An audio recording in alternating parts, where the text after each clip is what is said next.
Mi suegra me miraba con esos ojos llenos de falsa compasión, mientras colocaba sobre la mesa de mi cocina otra caja elegante envuelta en papel dorado, y me decía con voz melosa: «Cariño, estas vitaminas cuestan 380 € la caja, pero para mi futura nieta no escatimo en gastos». Y yo, ingenua de mí, le sonreí agradecida sin saber que dentro de esa hermosa caja no había esperanza, sino veneno. Un veneno que llevaba 4 años destruyendo silenciosamente mi cuerpo y robándome el sueño de ser madre. Me llamo Paula. Tengo 28 años y trabajo como enfermera en una clínica privada en el centro de Valencia. Mi vida, al menos en apariencia, era exactamente lo que cualquiera consideraría perfecta, o al menos bastante afortunada. Estaba casada con Damián desde hacía 4 años, un hombre de 32 años que trabajaba como ingeniero de software en una empresa internacional y ganaba un sueldo más que decente. Vivíamos en un apartamento luminoso de 2 dormitorios en el barrio de Ruzafa, a solo 15 minutos en coche de la imponente villa de 3 plantas donde residía mi suegra Beatriz, una mujer de 55 años que desde el primer día de mi matrimonio se había proclamado a sí misma como mi segunda madre, mi guía, mi protectora. Al principio debo admitirlo. Me sentía afortunada de tener una suegra así, tan diferente a las historias de terror que escuchaba de otras mujeres casadas. Beatriz no era la típica suegra entrometida y cruel que criticaba cada plato que cocinabas o cada decisión que tomabas. No, ella era todo lo contrario, al menos en la superficie. Era cálida, generosa, siempre con una sonrisa perfectamente maquillada y palabras dulces que destilaban miel. Venía a visitarnos 2 o 3 veces por semana trayendo comida casera, regalos y, por supuesto, esas malditas vitaminas que, según ella, eran la clave para que yo finalmente quedara embarazada, porque ese era el problema que ensombrecía nuestro aparentemente perfecto matrimonio. Damián y yo llevábamos 3 años intentando tener un bebé sin ningún éxito. Al principio no le dimos mucha importancia. Pensábamos que era cuestión de tiempo, que estas cosas simplemente suceden cuando tienen que suceder. Pero después del primer año sin resultados, comenzamos a preocuparnos. Fuimos a médicos, nos hicimos todos los exámenes posibles e imaginables. Yo me sometí a pruebas de fertilidad que me hicieron sentir como un objeto de laboratorio. Análisis de sangre interminables, ecografías transvaginales que eran incómodas y a veces dolorosas, estudios hormonales completos. Damián también se hizo sus pruebas, análisis de esperma, chequeos generales. Y la conclusión de todos esos especialistas caros y sus equipos de última tecnología era siempre la misma y terriblemente frustrante. No había nada médicamente malo en ninguno de los dos. Mis óvulos estaban bien. Mi útero estaba perfectamente sano. Mis trompas de falopio no tenían obstrucciones. Mis niveles hormonales estaban dentro de los parámetros normales. Damián tenía un conteo de espermatozoides excelente, movilidad perfecta, morfología normal. Éramos, según todos los doctores que consultamos, una pareja completamente fértil. Simplemente no teníamos suerte. Nos decían con esas sonrisas profesionales que se supone deben ser reconfortantes, pero que solo conseguían hacerme sentir peor. Fue entonces cuando Beatriz intensificó su campaña de ayuda. Comenzó a llegar con esas cajas de vitaminas importadas, según ella directamente desde Suiza, de laboratorios especializados en fertilidad, que solo los más ricos y bien conectados podían acceder. Me explicaba con lujo de detalles cómo estas vitaminas contenían una fórmula exclusiva desarrollada por científicos de renombre mundial. Una combinación de minerales, extractos de hierbas raras del Himalaya, compuestos orgánicos que habían ayudado a miles de mujeres en mi situación a finalmente concebir. Las etiquetas en las cajas estaban en alemán y francés, con sellos oficiales que parecían legítimos, con nombres químicos complicados que yo, a pesar de mi formación médica básica, no reconocía del todo, pero que sonaban lo suficientemente científicos como para ser creíbles. Beatriz me instruía cuidadosamente sobre cómo tomarlas. 2 cápsulas cada mañana con el desayuno, sin falta, con un vaso lleno de agua. Y me recordaba constantemente que la consistencia era la clave del éxito. Me decía que estas vitaminas no eran baratas, que le costaban una fortuna cada mes, pero que para ella no había precio demasiado alto cuando se trataba de su futura nieta, porque estaba absolutamente convencida de que mi primer hijo sería una niña, hermosa, que se parecería a mí. Yo tomaba esas vitaminas religiosamente cada mañana, durante 4 años completos. 4 años en los que mi cuerpo empezó a cambiar de maneras sutiles que yo atribuía al estrés de intentar concebir. Comencé a experimentar dolores de cabeza frecuentes que antes no tenía, mareos que aparecían sin razón aparente, incluso cuando no había hecho ningún esfuerzo físico, náuseas matutinas que irónicamente me hacían pensar cada vez que aparecían que finalmente estaba embarazada, solo para descubrir días después que no lo estaba. Mi cabello, que siempre había sido abundante y brillante, comenzó a volverse más fino, a caerse en cantidades alarmantes cada vez que me cepillaba, dejando mechones enteros en el cepillo que me hacían sentir pánico. Mi piel perdió su luminosidad habitual, se volvió opaca y grisácea, a pesar de todos los productos de cuidado facial que usaba. Me sentía constantemente cansada, agotada, como si mi energía vital se estuviera drenando lentamente sin que yo pudiera hacer nada para detenerlo. Los médicos me decían que era depresión por la infertilidad, que el estrés emocional de no poder concebir estaba manifestándose físicamente. Y yo les creía porque tenía sentido, porque no había otra explicación lógica. Mientras tanto, mi cuñado Rodrigo y su esposa Camila vivían en la planta baja de la villa de Beatriz, con sus 2 hijos, un niño de 5 años llamado Mateo y una niña de 3 años llamada Lucía. Rodrigo tenía 30 años. Era 2 años menor que Damián, pero según Beatriz era infinitamente más exitoso, más ambicioso, más digno de admiración. Trabajaba en el negocio familiar de importación que el difunto padre de Damián había fundado décadas atrás. Y Beatriz no perdía oportunidad de recordarme cómo Rodrigo había triplicado las ganancias de la empresa en solo 3 años. Cómo era un genio de los negocios. Cómo Camila había sido lo suficientemente inteligente como para darle 2 herederos en menos de 3 años de matrimonio. Cada reunión familiar se convertía en una tortura sutil, donde Beatriz elogiaba a Camila por su fertilidad aparentemente infinita, por lo fácil que había sido para ella quedar embarazada, por lo hermosos y saludables que eran sus hijos.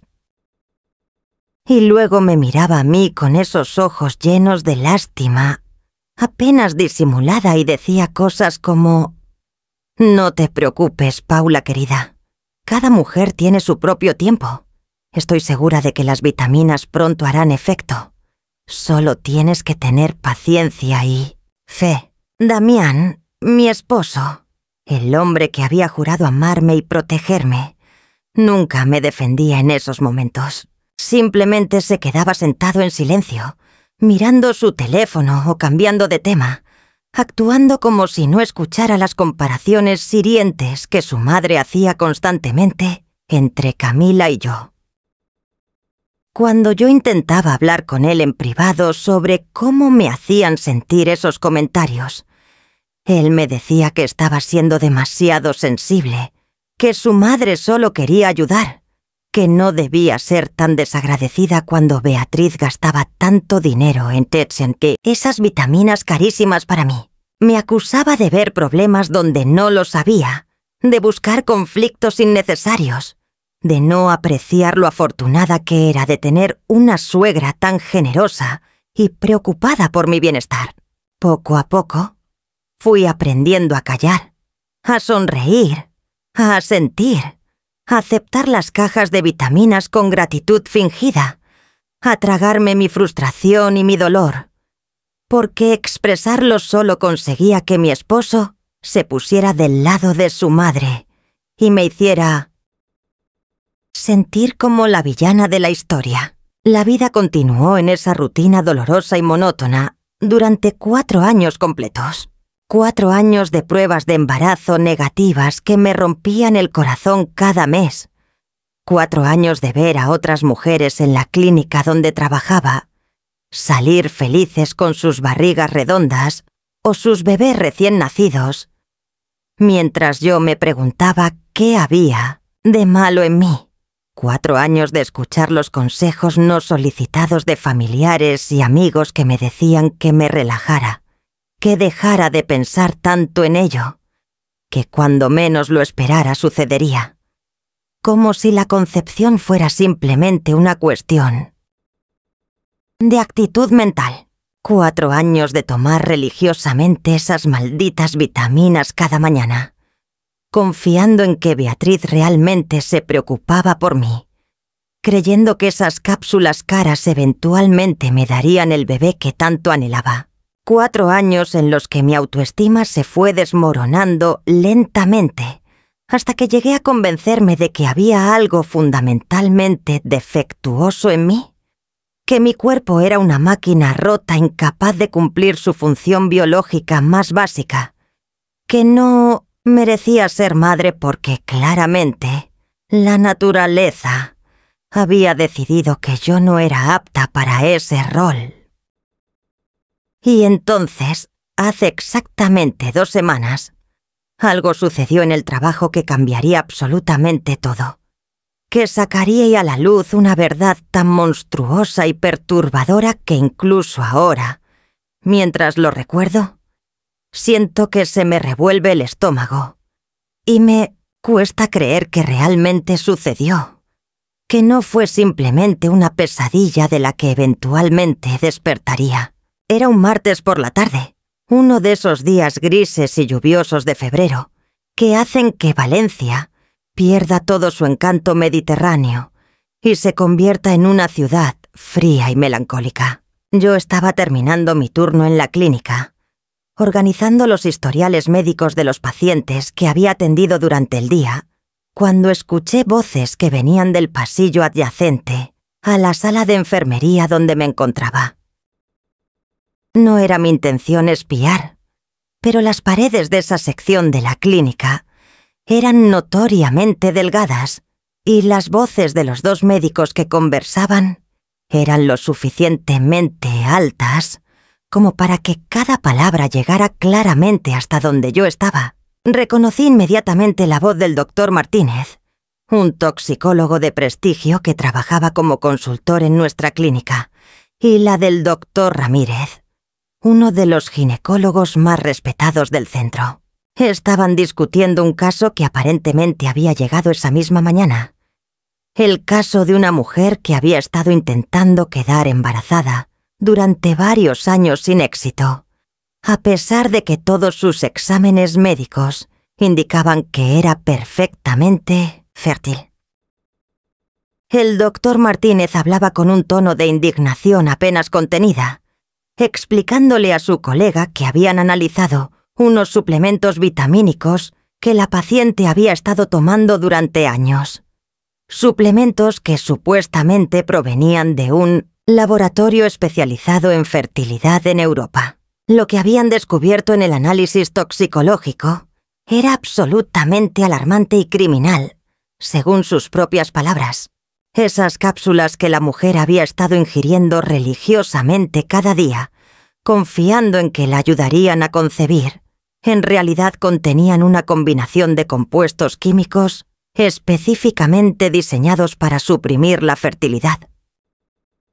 El doctor Martínez mencionó nombres que hicieron que mi sangre se helara en las venas. Gosipol, un compuesto extraído de las semillas de algodón que se había estudiado como anticonceptivo masculino, pero que en dosis altas y prolongadas también afectaba la fertilidad femenina. Y levonorgestrel, una hormona sintética que se usaba en píldoras anticonceptivas y que en las concentraciones encontradas en esas supuestas vitaminas era suficiente para prevenir la ovulación de manera sistemática. Había otros componentes también. Extractos herbales que interferían con la implantación del óvulo fertilizado. Sustancias que alteraban el equilibrio hormonal necesario para mantener un embarazo. Todo cuidadosamente calibrado para crear una infertilidad temporal pero completa mientras la mujer continuara tomando esas cápsulas envenenadas. El doctor Ramírez preguntó incrédulo quién podría hacer algo tan monstruoso. ¿Quién podría darle a una mujer veneno disfrazado de medicina con el propósito explícito de robarle su capacidad de ser madre?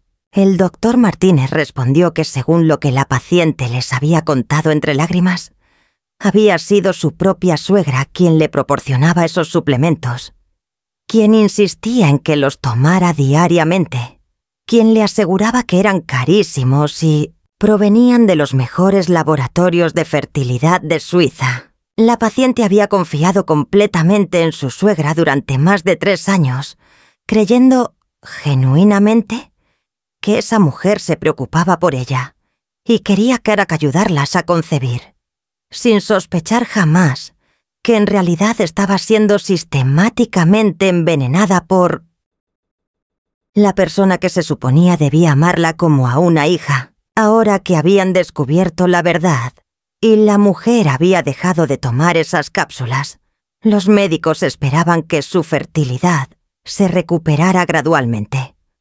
Aunque el doctor Martínez advertía que el daño prolongado a su sistema endocrino podría requerir meses o incluso años de tratamiento para revertirse completamente, y que no había garantía de que pudiera concebir naturalmente después de haber estado expuesta a esos tóxicos durante tanto tiempo. Me quedé paralizada en mi silla, con el historial médico que había estado revisando olvidado en mis manos temblorosas, sintiendo que el mundo entero giraba a mi alrededor de una manera vertiginosa y nauseabunda.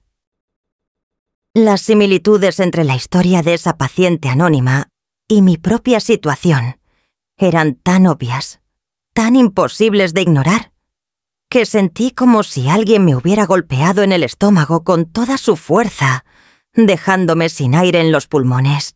Yo también llevaba años intentando quedar embarazada sin éxito, a pesar de que todos mis exámenes médicos indicaban que era fértil.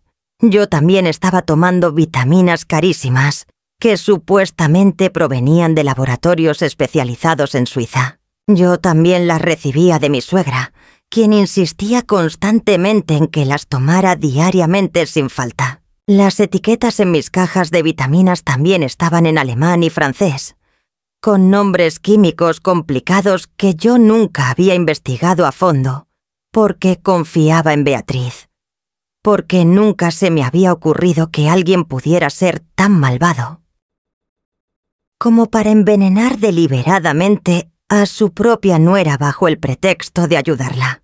Durante el resto de ese día, me fue imposible concentrarme en nada más. Terminé mi turno como un autómata, sonriendo mecánicamente a los pacientes, realizando mis tareas con piloto automático, mientras mi mente no dejaba de repetir una y otra vez las palabras que había escuchado. Gosipol, levonorgestrel, supresión de fertilidad, envenenamiento deliberado. Cuando finalmente llegué a casa esa noche, Damián todavía no había regresado del trabajo, lo cual era una bendición, porque necesitaba estar sola para procesar lo que había descubierto, o al menos lo que sospechaba haber descubierto. Fui directamente a la cocina donde guardábamos las vitaminas en uno de los gabinetes superiores, ese gabinete especial que Beatriz me había instruido usar para mantener las cápsulas alejadas de la luz solar directa y la humedad, para preservar su efectividad. Saqué la caja actual que estaba a medio terminar.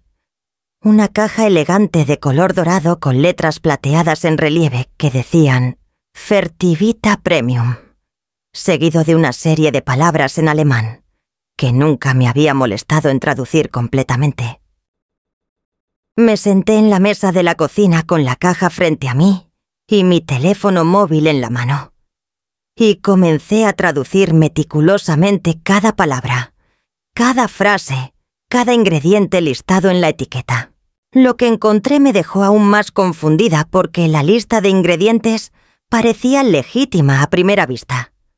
Ácido fólico, vitamina B12, zinc, selenio, extracto de maca peruana, coenzima Q10, todos componentes que efectivamente se usaban en Mix Síntese, suplementos de fertilidad reales. Pero luego, al final de la lista, había una sección que decía otros ingredientes, seguida de varios nombres químicos en letra muy pequeña que requerían que entornara los ojos para leerlos. Tomé fotografías de esa sección con mi teléfono, haciendo zoom para capturar cada detalle, cada nombre, cada número de identificación química. Luego guardé cuidadosamente la caja en su lugar exacto, asegurándome de que pareciera que no había sido movida, porque algo en mi instinto me decía que era crucial que Beatriz no sospechara que yo estaba investigando, que todavía debía actuar como la nuera obediente y agradecida que había sido durante 4 años, mientras yo descubría la verdad. Al día siguiente en el trabajo, busqué a mi colega Andrés, un técnico de laboratorio con quien había desarrollado una buena amistad durante los 3 años que llevaba trabajando en la clínica. Andrés era discreto, confiable y, más importante aún, tenía acceso al equipo de análisis toxicológico del hospital. Le pedí que nos encontráramos durante el almuerzo en una cafetería pequeña, a 2 cuadras de la clínica, un lugar donde podríamos hablar con privacidad, sin temor a que otros colegas nos escucharan. Cuando nos sentamos con nuestros cafés, saqué una de las cápsulas de vitaminas que había traído conmigo, escondida en un pequeño frasco de plástico en el fondo de mi bolso. Le expliqué a Andrés, sin entrar en demasiados detalles, que necesitaba saber exactamente qué contenía esa cápsula, que sospechaba que podría no ser lo que la etiqueta indicaba, que era una situación personal delicada y que necesitaba su ayuda absoluta. Discreción. Andrés me miró con sus ojos castaños llenos de preocupación, probablemente notando el temblor en mi voz y la palidez de mi rostro. Y sin hacer demasiadas preguntas, aceptó ayudarme. Me dijo que podría realizar un análisis completo durante su turno de noche, cuando el laboratorio estaba menos concurrido, y nadie haría preguntas incómodas sobre qué estaba analizando o para quién, y qué tendría los resultados preliminares en aproximadamente 3 días. Esos 3 días fueron los más largos y tortuosos de mi vida. Cada mañana, cuando Beatriz me llamaba para preguntarme cómo me sentía y recordarme que tomara mis vitaminas, yo tenía que forzarme a mantener un tono de voz normal y agradecido, a fingir que todo estaba bien, a no dejar que ella detectara ni la más mínima sospecha en mi voz.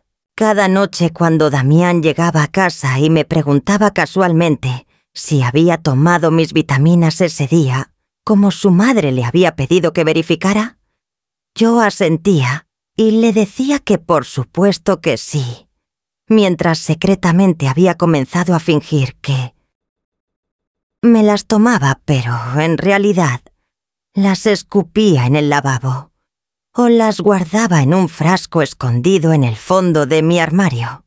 No estaba lista para confrontar a nadie todavía, no sin pruebas sólidas, no sin estar absolutamente segura de que mis sospechas no eran simplemente paranoia producto del estrés y la frustración acumulada de 4 años de infertilidad. El viernes por la tarde, cuando estaba a punto de terminar mi turno, recibí un mensaje de texto de Andrés que decía simplemente: «Tenemos que hablar urgentemente. Termino en 1 hora. Te espero en el mismo café». Mi corazón comenzó a latir tan fuerte que podía escuchar el pulso retumbando en mis oídos. Durante la siguiente hora, intenté mantenerme ocupada con tareas administrativas, pero era inútil.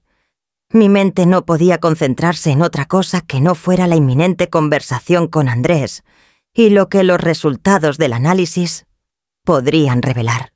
Cuando finalmente pude salir de la clínica, prácticamente corrí las 2 cuadras hasta la cafetería, llegando 5 minutos antes que Andrés y pidiendo un té que no tenía ninguna intención de beber, porque mi estómago estaba tan cerrado por los nervios que no podía tragar nada. Cuando Andrés llegó y se sentó frente a mí, la expresión en su rostro me dijo todo lo que necesitaba saber, incluso antes de que abriera la boca para hablar. Parecía perturbado, casi enfadado, y sus primeras palabras confirmaron mis peores temores de una manera que hizo que todo mi mundo conocido se desmoronara en pedazos a mi alrededor. Me dijo con voz baja pero llena de indignación, apenas contenida, que lo que yo le había dado no eran vitaminas en ningún sentido real de la palabra, que sí contenían algunos de los ingredientes listados en la etiqueta, pero en cantidades insignificantes que no tendrían ningún efecto real en el cuerpo, y que los componentes principales de esas cápsulas eran exactamente los mismos que el doctor Martínez había encontrado en el caso de la otra paciente que había escuchado discutir días atrás. Gosipol, en concentraciones que inhibirían sistemáticamente la ovulación. Levonorgestrel, en dosis suficientes para prevenir la implantación de cualquier óvulo que milagrosamente lograra ser fertilizado. Y varios otros compuestos que Andrés identificó como agentes que alteraban el equilibrio hormonal necesario para el embarazo. Me explicó con terminología médica que luego simplificó al ver mi expresión de shock absoluto, que quien fuera que hubiera fabricado esas cápsulas sabía exactamente lo que estaba haciendo.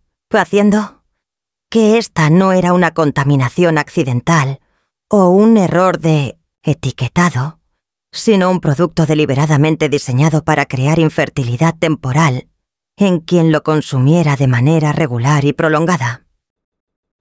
Le pregunté con voz apenas audible cuánto tiempo tardaría mi cuerpo en recuperarse si dejaba de tomar esas cápsulas inmediatamente, si había alguna posibilidad de que pudiera quedar embarazada naturalmente después de haber estado expuesta a esos químicos durante 4 años completos. Andrés me miró con compasión y me dijo honestamente que no podía darme una respuesta definitiva, que dependería de muchos factores, incluyendo cómo había reaccionado específicamente mi sistema endocrino a la exposición prolongada, pero que en casos similares que había estudiado en la literatura médica, la fertilidad generalmente comenzaba a recuperarse gradualmente después de 6 a 12 meses de haber cesado la exposición al agente esterilizante, aunque en algunos casos el daño podía ser más persistente y requerir tratamiento hormonal adicional. Me entregó un sobre manila que contenía copias impresas de todos los resultados del análisis, gráficos detallados que mostraban los compuestos identificados y sus concentraciones, comparaciones con las bases de datos de sustancias conocidas. Todo documentado meticulosamente de una manera que sería admisible como evidencia si yo decidiera tomar acciones legales contra quien fuera responsable de darme ese veneno disfrazado de medicina. Salí de esa cafetería sintiendo que ya no era la misma persona que había entrado. Caminé sin rumbo fijo durante más de una hora bajo la lluvia fría de febrero, empapándome completamente, pero sin importarme, necesitando el tiempo para procesar la magnitud de lo que acababa de descubrir. Beatriz, la mujer que me llamaba su querida nuera, que se presentaba como mi segunda madre, que lloraba lágrimas aparentemente sinceras cada vez que otra prueba de embarazo resultaba negativa, había estado envenenándome sistemáticamente durante 4 años completos.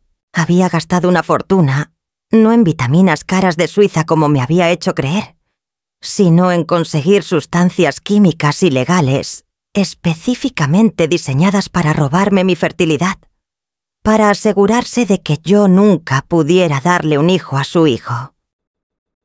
Damián, ¿pero por qué? Esa era la pregunta que no dejaba de repetirse en mi mente como un disco rayado. ¿Por qué haría algo tan monstruoso, tan elaboradamente cruel, que podía ganar ella de mi sufrimiento y mi incapacidad de concebir? Durante los siguientes días, me convertí en una detective de mi propia vida, investigando meticulosamente cada aspecto de mi situación, que antes había aceptado sin cuestionamiento alguno, buscando respuestas a preguntas que ni siquiera sabía que debía estar haciendo. Comencé revisando nuestras finanzas compartidas con Damián, algo que rara vez hacía porque él se encargaba de administrar la mayoría de nuestras cuentas bancarias y yo confiaba en él completamente, o al menos así había sido hasta ese momento en que toda mi confianza en las personas que me rodeaban se había evaporado como agua en el desierto.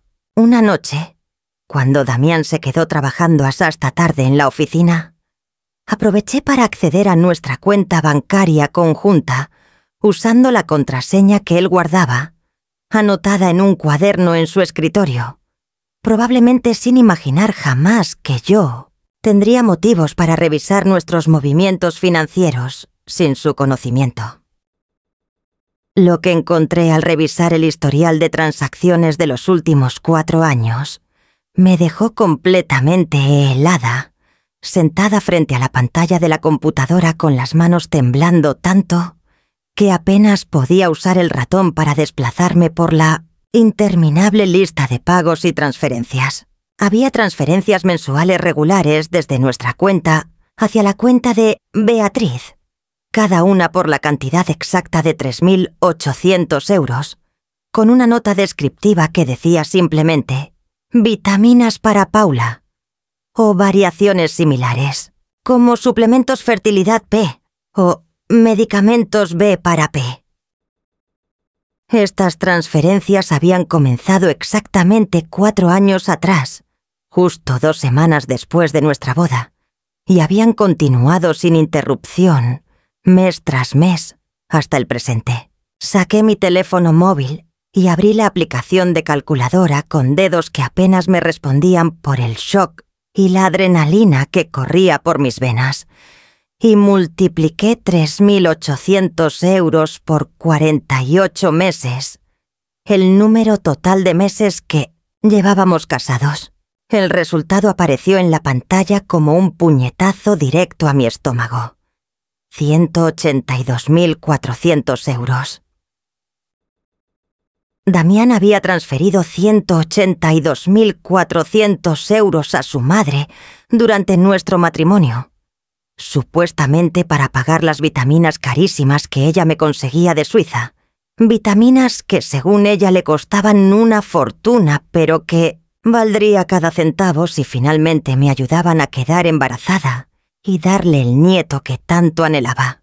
Pero yo sabía por mi trabajo en la clínica y por las investigaciones que había estado haciendo obsesivamente en Internet durante los últimos días que incluso los suplementos de fertilidad más caros y exclusivos del mercado, aquellos fabricados por laboratorios farmacéuticos de prestigio internacional y vendidos en clínicas especializadas de reproducción asistida, costaban como máximo entre 150 y 200 euros por caja, y cada caja contenía suficientes cápsulas para un mes completo de tratamiento.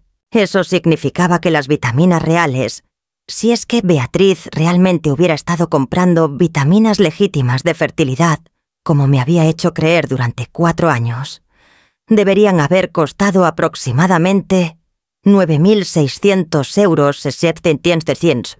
Total durante todo ese periodo, quizás hasta 12.000 euros si estuviéramos hablando de las marcas más exclusivas y caras disponibles en el mercado europeo. Entonces, ¿dónde habían ido los otros 170.000 euros? ¿En qué había gastado Beatriz esa cantidad obscena de dinero que mi esposo le había estado transfiriendo religiosamente cada mes, bajo el pretexto de pagar mis vitaminas? Y lo más perturbador de todo, había estado Damián al tanto de esta discrepancia. ¿Sabía él que su madre estaba recibiendo casi 4.000 euros mensuales por unas vitaminas que no deberían costar más de 200 euros? ¿O era él también una víctima del elaborado engaño de su madre? Necesitaba más información, más pruebas antes de confrontar a nadie, porque sabía que si acusaba a Beatriz sin evidencia sólida e irrefutable, ella simplemente lo negaría todo. Lloraría y se haría la víctima. Y Damián probablemente me acusaría de estar paranoica o de inventar teorías conspirativas absurdas sobre su pobre madre, que solo había querido ayudarnos. Así que tomé una decisión que en circunstancias normales me habría parecido extrema e innecesaria, pero que en ese momento me parecía la única manera de descubrir toda la verdad. Contraté los servicios de un detective privado, un hombre de mediana edad llamado Francisco Herrera, que tenía una pequeña oficina discreta en el centro de Valencia, y que me había sido recomendado por una colega de trabajo que había usado sus servicios durante su propio divorcio conflictivo. Le conté a Francisco toda mi historia, sin omitir ningún detalle, desde las vitaminas envenenadas hasta las transferencias bancarias sospechosas, y le pedí que investigara y fease a fondo las finanzas y actividades de mi suegra Beatriz, que averiguara si había alguna conexión entre ella y el origen de esas cápsulas, y que también investigara el testamento y los documentos legales relacionados con la herencia familiar, porque algo en mi instinto me decía que el dinero era el motivo detrás de todo este horror. Francisco me miró con una expresión que mezclaba compasión profesional y genuina indignación ante lo que le estaba contando, y me aseguró que haría todo lo posible para descubrir la verdad, aunque me advirtió que este tipo de investigaciones podían tomar varias semanas dependiendo de qué tan cuidadosa hubiera sido Beatriz en ocultar sus rastros. Me pidió fotografías de Beatriz, de Rodrigo, toda la información personal que yo pudiera proporcionarle, incluyendo direcciones, números de teléfono, placas de vehículos, nombres completos y fechas de nacimiento. También le di acceso a las fotografías que había tomado de las cajas de vitaminas, las etiquetas con los nombres químicos, y le proporcioné copias de los resultados del análisis toxicológico que Andrés había realizado. Francisco me dijo que comenzaría inmediatamente y que me mantendría informada de cualquier descubrimiento significativo, pero que mientras tanto yo debía continuar actuando completamente normal, seguir fingiendo que tomaba las vitaminas aunque Obviamente no debía ingerirlas bajo ninguna circunstancia y no dar ninguna indicación a Beatriz o Damián de que estaba investigando o sospechaba algo fuera de lo común. Las siguientes 2 semanas fueron una pesadilla de actuación constante, donde cada día tenía que ponerme una máscara de normalidad y fingir que todo estaba bien, cuando por dentro me sentía completamente destrozada y traicionada. Beatriz seguía visitándonos 2 o 3 veces por semana como siempre lo había hecho, trayendo comida casera y preguntándome con esa voz melosa y preocupada si estaba tomando mis vitaminas regularmente, si había notado algún cambio en mi cuerpo, si sentía que finalmente estábamos acercándonos al momento en que quedaría embarazada. Yo le sonreía y le agradecía su preocupación mientras por dentro sentía náuseas al mirar su rostro perfectamente maquillado, sabiendo lo que realmente había en esas cajas elegantes que me traía con tanta aparente generosidad. Damián también me preguntaba frecuentemente si estaba tomando las vitaminas, lo cual me hizo comenzar a sospechar que quizás su madre le había pedido específicamente que me vigilara y se asegurara de que yo las tomara sin falta, aunque todavía quería creer que él era simplemente un hijo obediente y no un cómplice consciente en el envenenamiento sistemático de su esposa. Finalmente, después de 11 días de espera angustiosa, Francisco me llamó y me pidió que nos encontráramos en su oficina porque había descubierto información extremadamente importante que necesitaba mostrarme en persona. Cuando llegué a su oficina esa tarde después de terminar mi turno en la clínica, él tenía sobre su escritorio una carpeta gruesa llena de documentos, fotografías y papeles que había recopilado durante su investigación. Lo primero que me mostró fue una copia del testamento actual de Beatriz, un documento que había logrado obtener a través de sus contactos en el registro legal. Y lo que leí en esas páginas me dejó sin aliento y finalmente me hizo comprender el verdadero motivo detrás de años de envenenamiento metódico. Según ese testamento que había sido redactado y firmado hace 5 años, apenas unos meses antes de que Damián y yo nos casáramos, Beatriz había dejado toda su considerable fortuna y propiedades a su hijo menor, Rodrigo, incluyendo la villa de Tres, plantas valorada en 890.000 euros, según la tasación más reciente, el negocio familiar de importación que generaba ingresos anuales significativos y todas sus cuentas bancarias y ahorros acumulados durante décadas. Damián, mi esposo, el hijo mayor que según todas las tradiciones familiares debería haber sido el principal heredero, recibía según ese testamento únicamente la cantidad de 50.000 euros, una suma casi insultante comparada con los millones que recibiría su hermano menor. Pero lo más revelador de todo estaba en una cláusula específica escrita en letra pequeña en la sección de condiciones y estipulaciones del testamento. Una cláusula que Francisco había marcado con resaltador amarillo para que yo no pudiera pasarla por alto. Esa cláusula establecía que la distribución de la herencia sería automáticamente reconsiderada y dividida en partes iguales entre ambos hijos, es decir, 50% para Rodrigo y 50% para Damián. En el caso de que Damián tuviera descendencia directa, hijos biológicos, en el momento del fallecimiento de Beatriz o en cualquier momento posterior, siempre que pudiera probarse la paternidad de manera legal. En otras palabras, si yo lograba quedar embarazada y darle un hijo a Damián, Rodrigo perdería automáticamente la mitad de su herencia garantizada, pasando de heredar todo a heredar solamente la mitad. Una diferencia de varios cientos de miles de euros que cualquier persona ambiciosa y sin escrúpulos estaría dispuesta yo a proteger por cualquier medio necesario. Francisco continuó mostrándome más evidencia que había recopilado durante su investigación.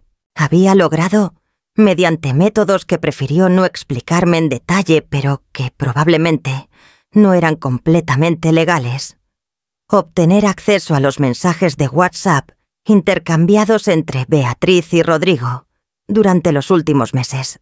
Me mostró captura tras captura de conversaciones que me hicieron sentir físicamente enferma. Conversaciones donde Beatriz le aseguraba a Rodrigo que no tenía de qué preocuparse, que ella tenía todo bajo control, que esa mujer, refiriéndose, obviamente, a mí nunca podría darle nietos a Damián mientras ella continuara supervisando la situación. En un mensaje particularmente perturbador fechado apenas 3 meses atrás, Rodrigo le había escrito a su madre expresando su preocupación de que yo pudiera eventualmente descubrir lo de las vitaminas o decidir dejar de tomarlas por mi cuenta, y Beatriz le había respondido con una confianza escalofriante que yo era demasiado obediente y agradecida como para cuestionar sus consejos, que Damián estaba completamente de su lado y siempre la defendería si yo intentaba causar problemas, y que incluso si por algún milagro yo lograba quedar embarazada a pesar de las vitaminas, ella tenía planes de respaldo que prefería no detallar por escrito, pero que se aseguraría de que ese embarazo no llegara y sí terminó. Esa última frase me hizo temblar de pies a cabeza, porque implicaba que Beatriz había estado dispuesta a llegar incluso más lejos que simplemente prevenir mi embarazo, que si su plan de esterilización temporal fallaba, ella estaba preparada para tomar medidas aún más drásticas y potencialmente peligrosas para eliminar cualquier amenaza a la herencia de su hijo favorito. Francisco también me mostró registros financieros que había obtenido, demostrando que Beatriz había estado realizando pagos regulares a una cuenta bancaria en Rumania, pagos de entre 500 y 800 euros cada 2 o 3 meses durante los últimos 4 años, y que esa cuenta pertenecía a una empresa farmacéutica no regulada que, según su investigación, era conocida en el mercado negro por fabricar medicamentos falsificados y sustancias controladas que no podían obtenerse legalmente. Esto es la Unión Europea.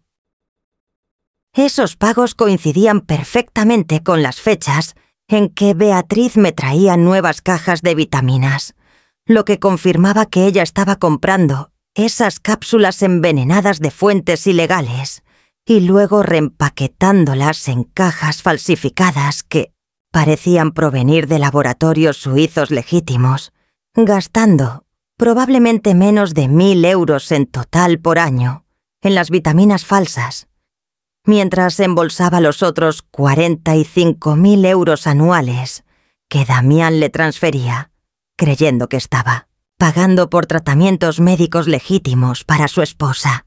Salí de la oficina de Francisco esa tarde con copias de todos esos documentos explosivos guardadas en una carpeta que aferré contra mi pecho, como si fuera lo más valioso del mundo, porque en cierto sentido lo era. Era la prueba irrefutable de una conspiración elaborada para destruir mi fertilidad y robarme años de mi vida. Una conspiración motivada por la codicia más pura y despiadada que pudiera imaginar. Finalmente entendía la magnitud completa de lo que me habían hecho y por qué lo habían hecho. Y ese entendimiento, aunque doloroso y devastador, también me llenó de una determinación fría y férrea que nunca antes había sentido en mi vida.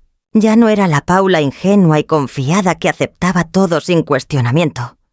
La nuera obediente que se tragaba su dolor y su humillación en silencio por el bien de mantener la paz familiar. Me había convertido en alguien diferente, alguien que conocía el verdadero rostro del mal que se esconde detrás de sonrisas dulces y palabras cariñosas. Y estaba lista para exhacer que todos los responsables de este crimen pagaran por lo que me habían hecho, sin importar cuánto tiempo o esfuerzo requiriera obtener justicia.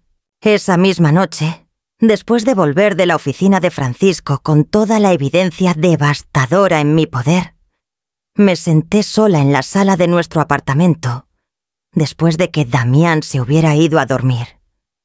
Y comencé a planear meticulosamente cada paso de lo que tendría que hacer a continuación. No podía simplemente ir a la policía con esta información, o al menos no todavía, porque sabía que Beatriz era una mujer extremadamente astuta e influyente en nuestra comunidad, con conexiones importantes y recursos financieros considerables.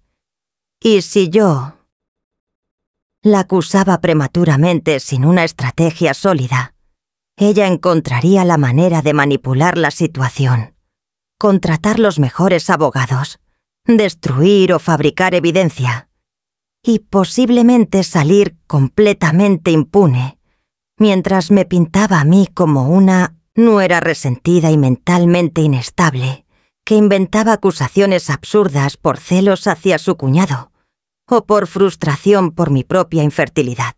Necesitaba algo más que documentos y análisis de laboratorio.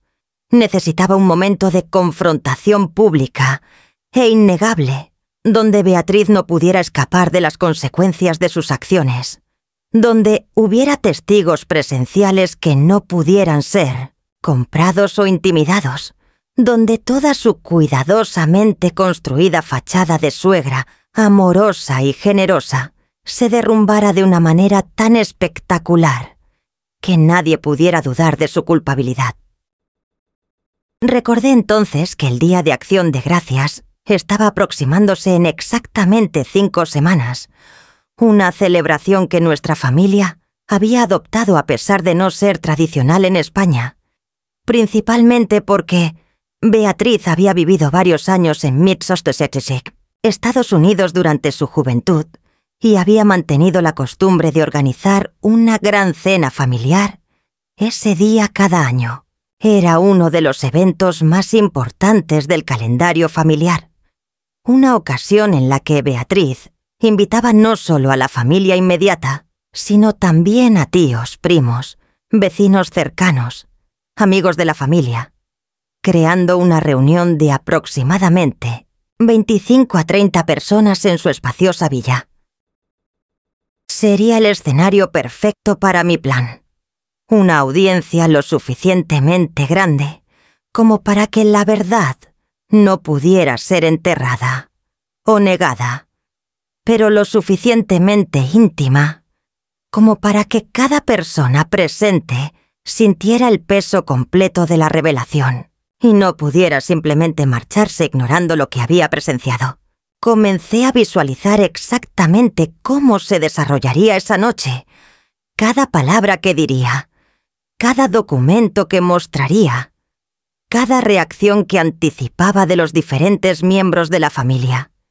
Y mientras más detalles añadía a mi plan mental, más segura me sentía de que esta era la manera correcta de proceder. Al día siguiente contacté con una abogada especializada en derecho penal y civil, que me había sido recomendada por Francisco. Una mujer llamada Mónica Suárez, que tenía reputación de ser brillante, implacable en la corte, y particularmente efectiva en casos que involucraban violencia doméstica y crímenes cometidos dentro del contexto familiar. Le expliqué toda mi situación durante una consulta privada de 2 horas en su oficina elegantemente decorada en el distrito financiero de Valencia, mostrándole todos los documentos que Francisco había recopilado, los resultados del análisis toxicológico de Andrés, las transferencias bancarias, el testamento revelador, las capturas de los mensajes de WhatsApp entre Beatriz y Rodrigo. Mónica revisó cada documento con la atención meticulosa de alguien que sabe exactamente qué buscar, haciendo anotaciones ocasionales en un cuaderno legal amarillo. Y cuando finalmente terminó de examinar toda la evidencia, levantó la vista así hacia mí y me dijo con una expresión que mezclaba profesionalismo con genuina empatía que este era uno de los casos más claros de intento deliberado de causar daño corporal grave que había visto en sus 15 años de práctica legal. Mónica me explicó que bajo el Código Penal español, lo que Beatriz había hecho constituía múltiples delitos graves, incluyendo lesiones agravadas por el uso de sustancias tóxicas, que podía resultar en una sentencia de prisión de entre 4 y 8 años dependiendo de las circunstancias específicas y el daño permanente causado a mi salud, además de estafa continuada por los 170.000 euros que había robado efectivamente bajo falsos pretextos, y posiblemente otros cargos relacionados con conspiración si podíamos probar que Rodrigo había sido un participante activo y no meramente un beneficiario pasivo del esquema. También me advirtió que necesitaríamos documentación médica exhaustiva que demostrara el daño específico que esos químicos habían causado a mi sistema reproductivo. Y me recomendó que visitara inmediatamente a un especialista en medicina reproductiva y a un toxicólogo médico para que realizaran exámenes completos y emitieran informes profesionales sobre mi condición actual y el pronóstico para mi fertilidad futura. Además, Mónica sugirió que sería estratégicamente ventajoso tener oficiales de policía esperando cerca de la villa de Beatriz durante la cena de Acción de Gracias, listos para intervenir inmediatamente después de que yo presentara públicamente la evidencia ante todos los invitados, de manera que Beatriz y potencialmente Rodrigo pudieran ser arrestados en el acto antes de que tuvieran oportunidad de huir o destruir evidencia adicional que pudiera estar guardada en la casa. Durante las siguientes semanas me sometí a una batería completa de exámenes médicos con especialistas que Mónica me había recomendado.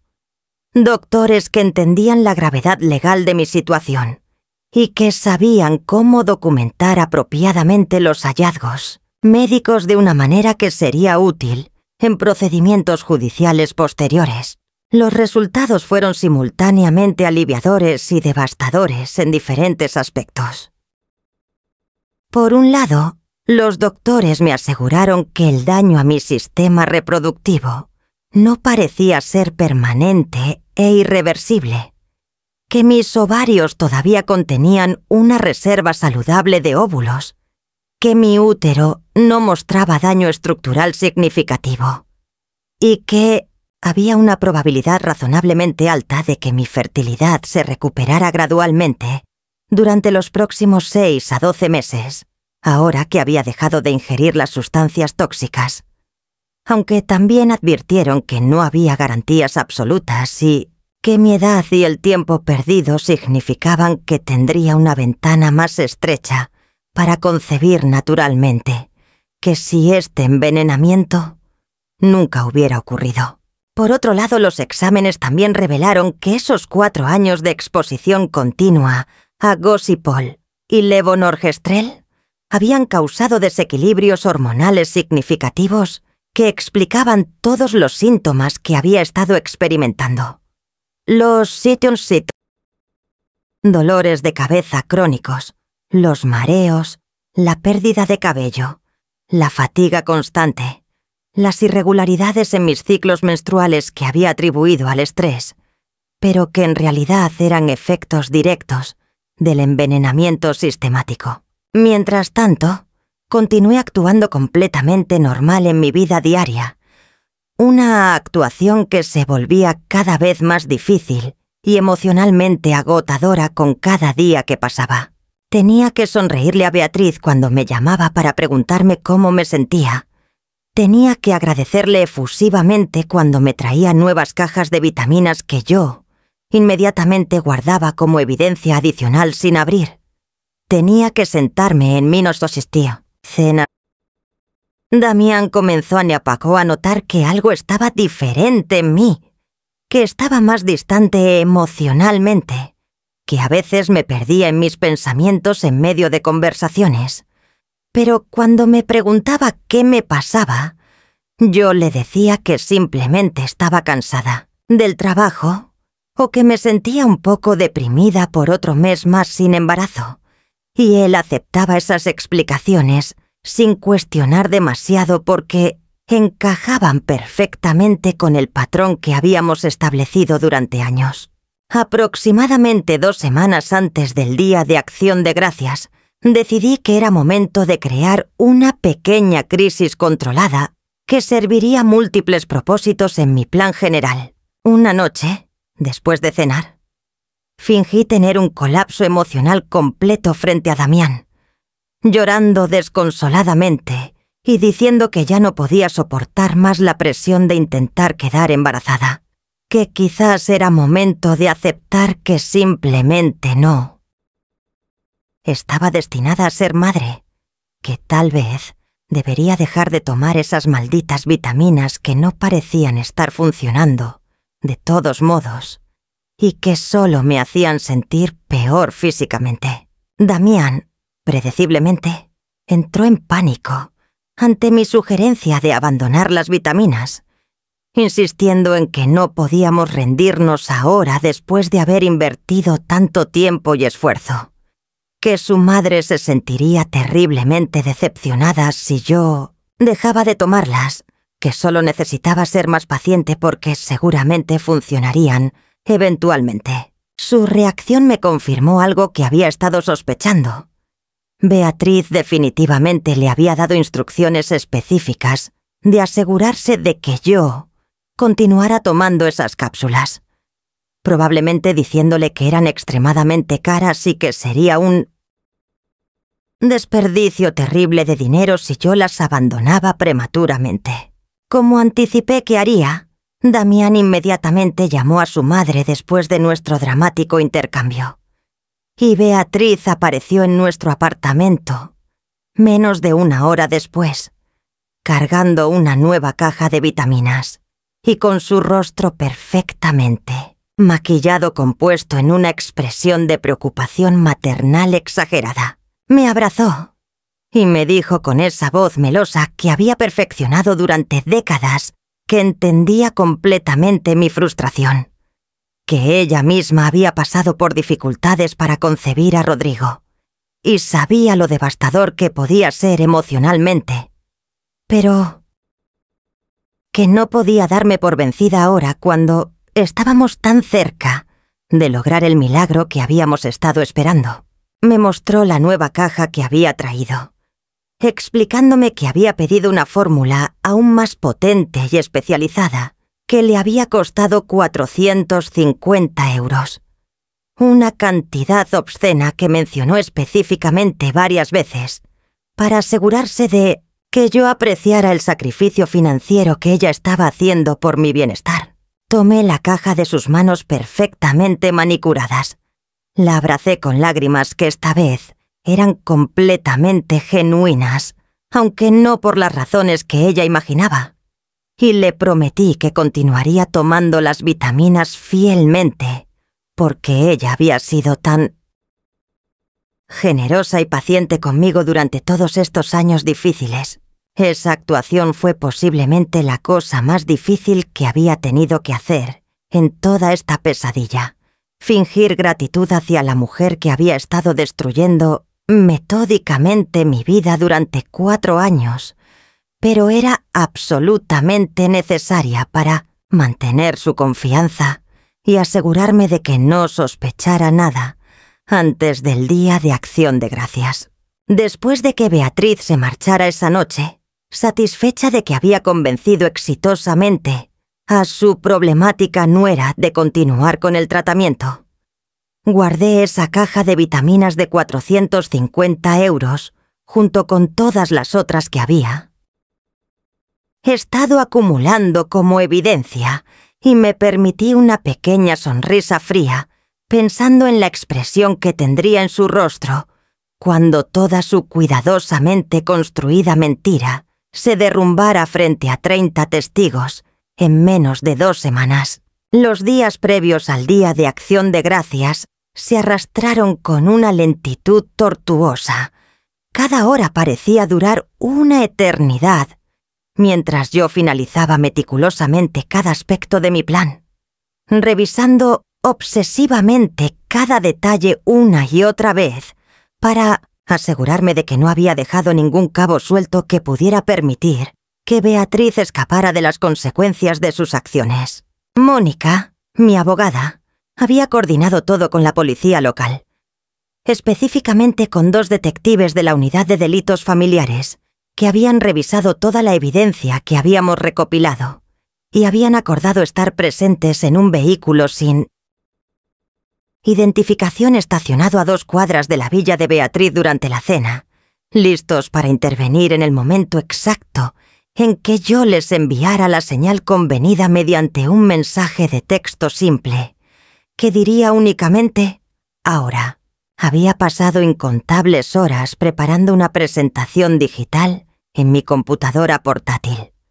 Una presentación meticulosamente diseñada que incluía copias escaneadas de todos los documentos relevantes, fotografías de alta resolución de las cajas de Sesteques, vitaminas con sus etiquetas engañosas, gráficos del análisis toxicológico, mostrando las concentraciones exactas de cada compuesto químico encontrado en las cápsulas, capturas de pantalla de las transferencias bancarias que sumaban esa cantidad obscena de 182.400 euros, copias del testamento de Beatriz con la cláusula sobre la herencia claramente resaltada y, por supuesto, esas conversaciones devastadoras de WhatsApp entre Beatriz y Rodrigo, donde discutían tan casualmente cómo estaban destruyendo mi vida por dinero. También había practicado mi discurso frente al espejo docenas de veces, memorizando cada palabra, cada pausa estratégica, cada énfasis emocional que necesitaría para capturar y mantener la atención de todos los presentes durante los aproximadamente 15 minutos que estimaba que tomaría presentar toda la evidencia de manera clara y comprensible, incluso para aquellos que no tenían conocimientos médicos o legales. Necesitaba sonar calmada pero no fría, herida pero no histérica, confiada pero no arrogante. Y había que encontrar ese equilibrio perfecto. Requería práctica constante hasta que las palabras fluyeran naturalmente, sin sonar ensayadas o robóticas. Había decidido que vestiría un vestido rojo oscuro para esa ocasión, un color que simbolizaba tanto el poder como la justicia, un color que me haría destacar visualmente en la habitación y aseguraría que todos los ojos estuvieran puestos en mí cuando finalmente llegara el momento de hablar. También había comprado un adaptador especial que me permitiría conectar mi computadora portátil al televisor de pantalla grande en la sala de estar de Beatriz, ese mismo televisor donde la familia usualmente se reunía después de la cena para ver películas o eventos deportivos, y había probado la conexión durante una de mis visitas previas a la casa para asegurarme de que funcionaría sin problemas técnicos que pudieran arruinar el momento. La mañana del Día de Acción de Gracias amaneció gris y lluviosa. Una de esas típicas mañanas de finales de noviembre en Valencia, donde el cielo está cubierto de nubes pesadas y oscuras que amenazan con descargar en cualquier momento. Me desperté temprano a pesar de haber dormido apenas 3 horas la noche anterior. Mi mente demasiado activa y llena de anticipación nerviosa como para permitirme un descanso profundo. Damián todavía estaba durmiendo a mi lado, completamente ajeno al hecho de que este día cambiaría nuestras vidas para siempre. Que en pocas horas descubriría verdades sobre su madre y su hermano que destrozarían completamente la imagen que tenía de su familia. Parte de mí sentía una punzada de culpa al pensar en el dolor que le causaría, pero una parte mucho más grande y más fuerte. Sabía que él merecía conocer la verdad, que había sido cómplice pasivo en mi sufrimiento, por su ceguera voluntaria y su lealtad inquebrantable hacia una mujer que no merecía ni una fracción de esa devoción. Me levanté de la cama silenciosamente para no despertarlo, y pasé las siguientes 2 horas preparándome meticulosamente, duchándome con agua caliente que ayudó a calmar mis nervios tensos, secándome y peinándome el cabello con más cuidado del habitual, aplicándome maquillaje que resaltaba mis facciones sin ser excesivo, vistiéndome con ese vestido rojo oscuro que me hacía sentir poderosa y determinada. Llegamos a la villa de Beatriz aproximadamente a las 4 de la tarde, la hora exacta que ella había especificado en sus invitaciones, porque la cena estaría lista para servirse a las 6 y quería que todos tuvieran tiempo de socializar y disfrutar de aperitivos antes del plato principal. La casa ya estaba llena de actividad cuando entramos, con tíos y primos que no había visto en meses, vecinos que Beatriz había conocido durante sus décadas viviendo en ese vecindario exclusivo, algunos amigos cercanos de la familia que siempre eran invitados a estas celebraciones importantes. Conté mentalmente aproximadamente 28 personas ya presentes, con más esperadas para llegar pronto. Exactamente el tamaño de audiencia que había anticipado y que necesitaba para mi plan. Beatriz estaba en su elemento como siempre, moviéndose por la casa con la gracia de una anfitriona experimentada, asegurándose de que cada invitado tuviera una bebida en la mano, presentando personas que no se conocían entre sí, supervisando a los caterers que había contratado para ayudar con la preparación y el servicio de la comida. Me recibió con un abrazo efusivo y un beso en cada mejilla, comentando lo hermosa que me veía con ese vestido, y preguntándome en voz baja si había estado tomando mis vitaminas fielmente, como le había prometido durante nuestra última conversación.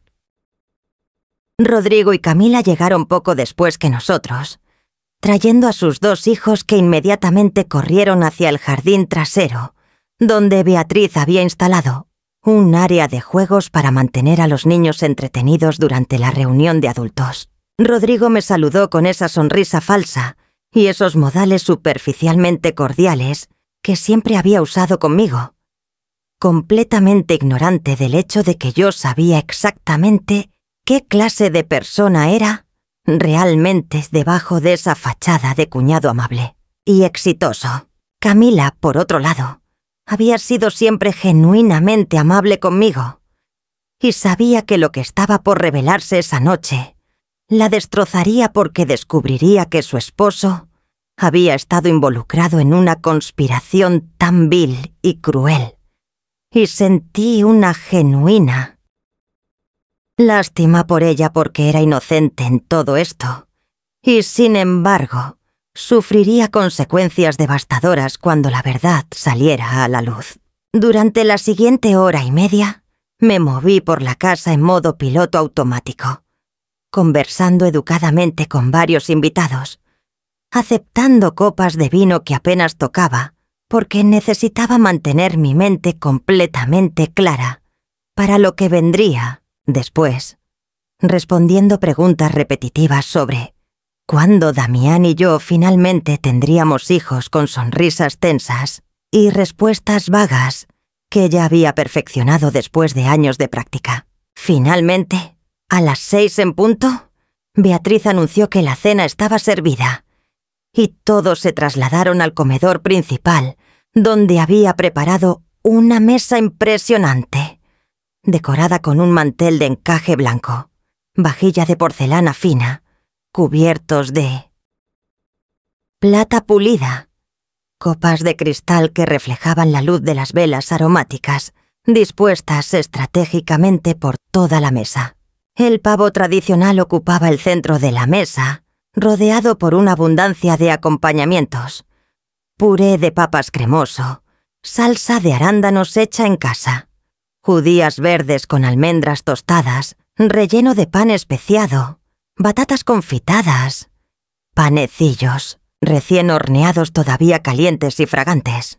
Era una exhibición impresionante de abundancia y hospitalidad, exactamente el tipo de escenario que Beatriz adoraba crear, porque le permitía presentarse como la matriarca generosa y amorosa de una familia perfecta. Todos encontraron sus asientos según los pequeños carteles, con nombres que Beatriz había colocado cuidadosamente en cada lugar.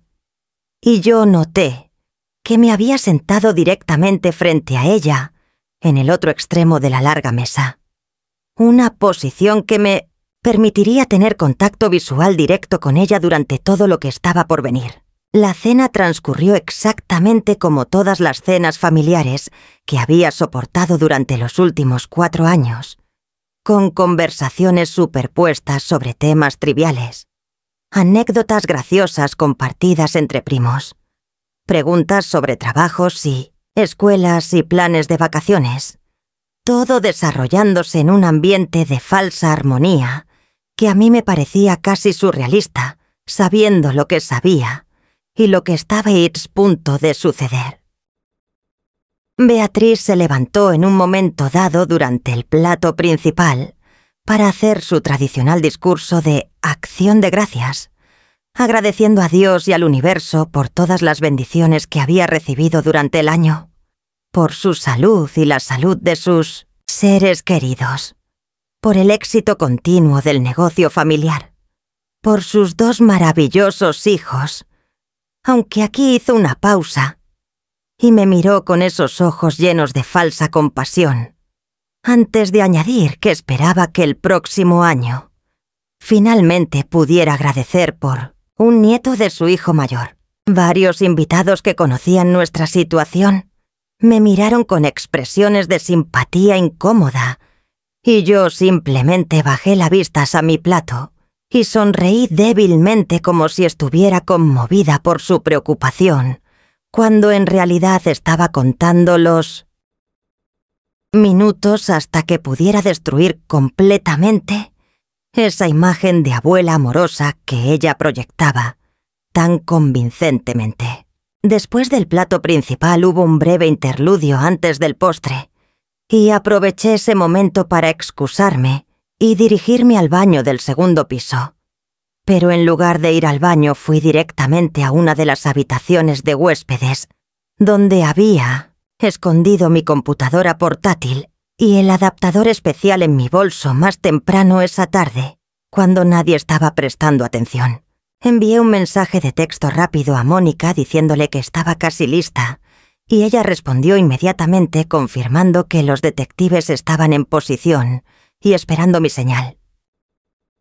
Mi corazón latía tan fuerte que podía sentir el pulso en mis sienes mientras bajaba las escaleras de regreso a la planta principal, llevando mi computadora portátil contra mi pecho, dirigiéndome no al comedor sino a la sala de estar adyacente donde estaba ese televisor de pantalla grande que había probado semanas atrás.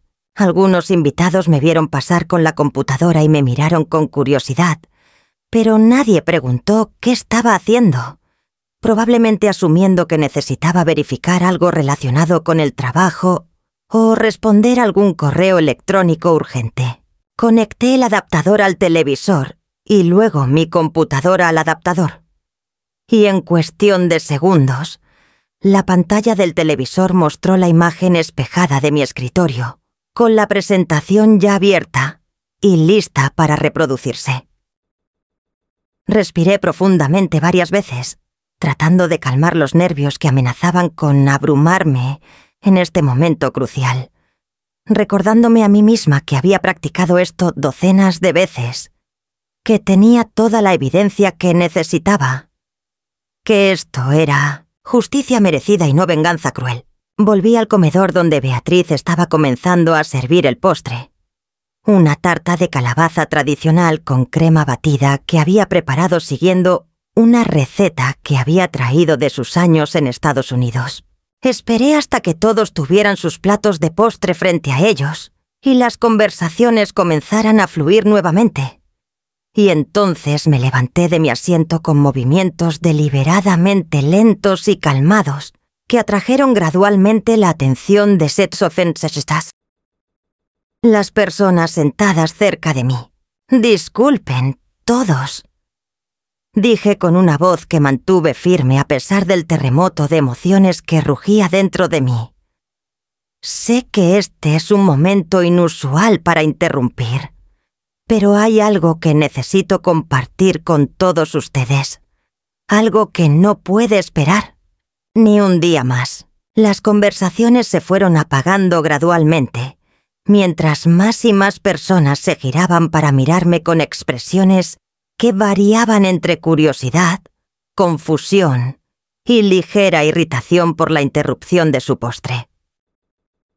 Beatriz me miró desde el otro extremo de la mesa con las cejas ligeramente levantadas, probablemente esperando que fueras a anunciar finalmente un embarazo, y sintiéndose momentáneamente alarmada, porque sabía que eso era imposible mientras yo continuara tomando sus vitaminas envenenadas.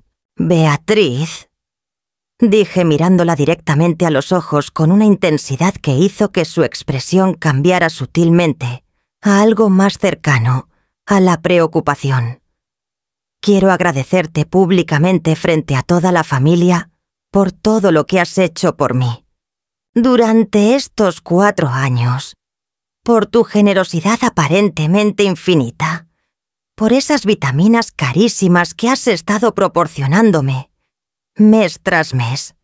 Vitaminas que, según me dijiste, provenían de los mejores laboratorios de Suiza y que me ayudarían a quedar embarazada y darte el nieto que tanto has querido». La habitación estaba ahora completamente silenciosa, todos los ojos alternando entre Beatriz y yo, sintiendo que había algo más grande, desarrollándose, pero sin comprender todavía qué era exactamente.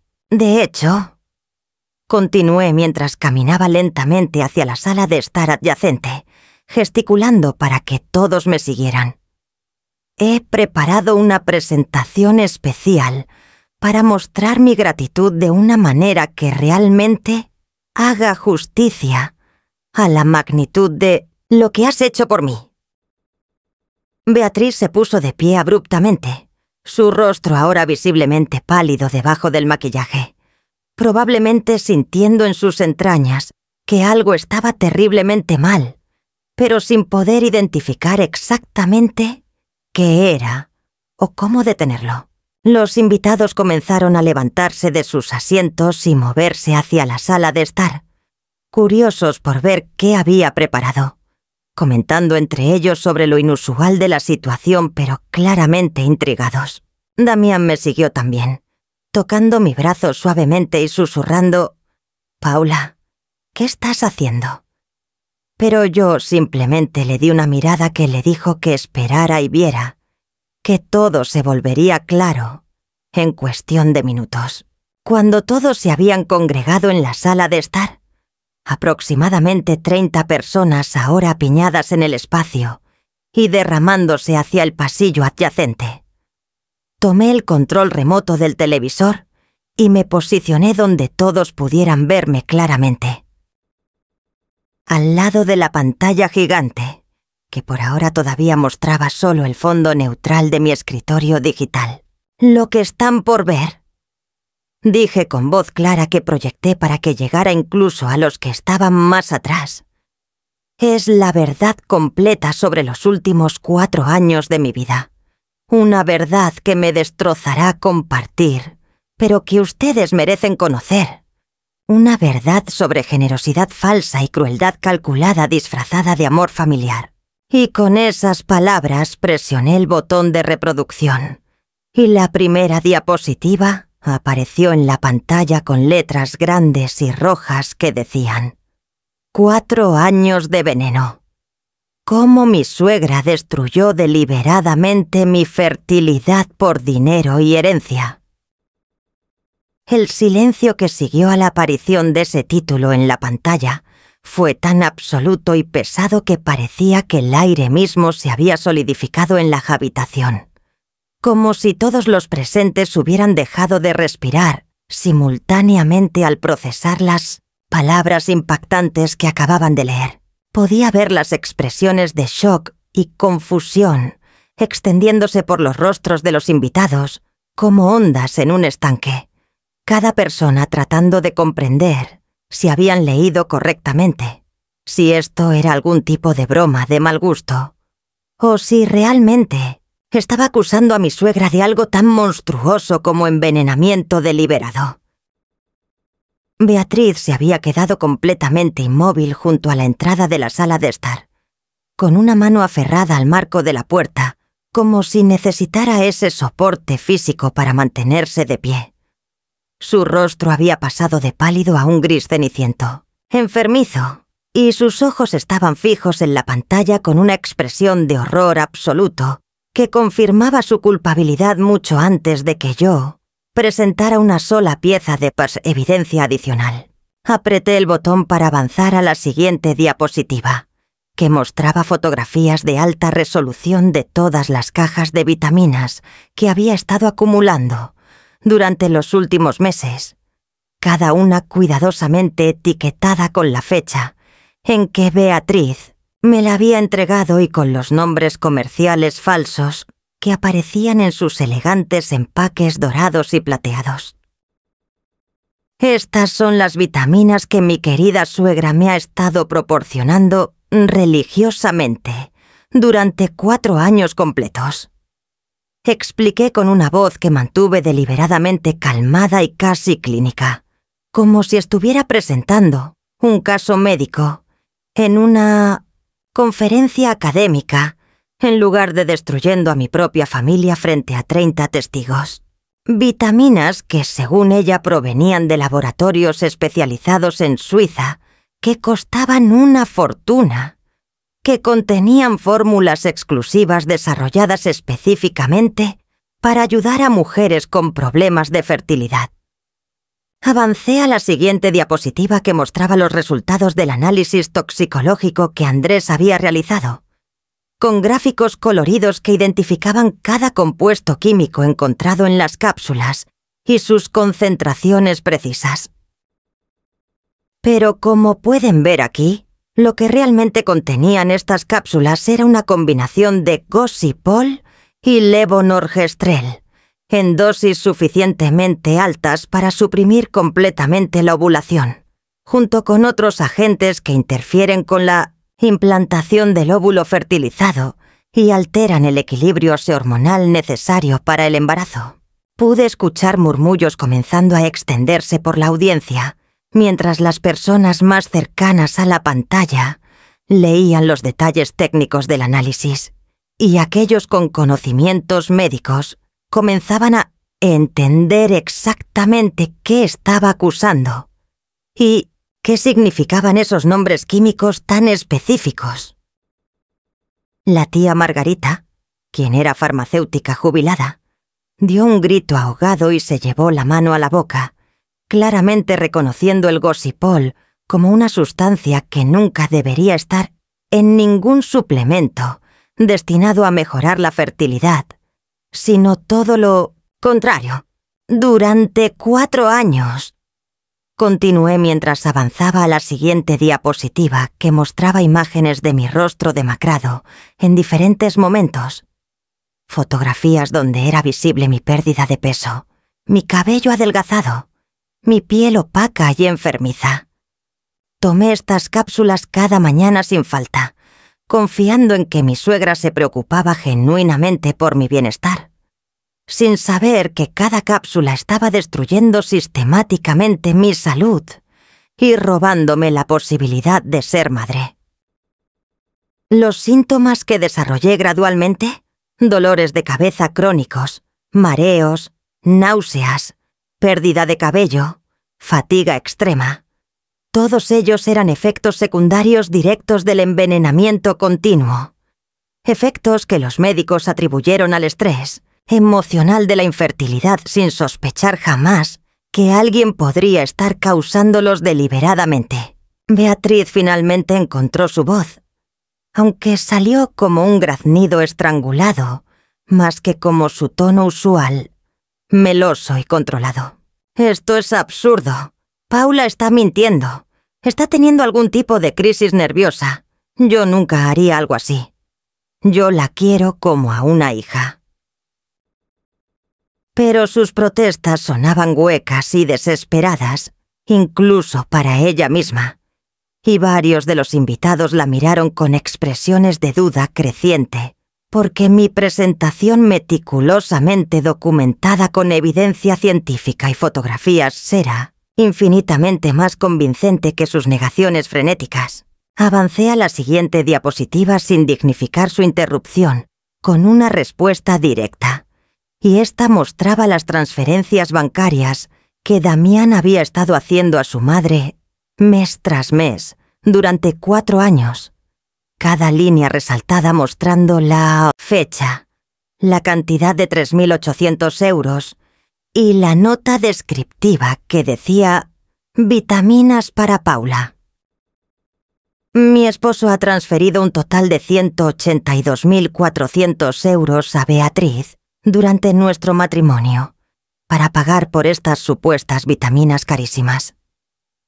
Dije mientras giraba para mirar directamente a Damián, cuyo rostro había pasado por una serie de emociones rápidas desde confusión hasta incredulidad, hasta un horror creciente, mientras comenzaba ya a comprender la magnitud de lo que estaba siendo revelado.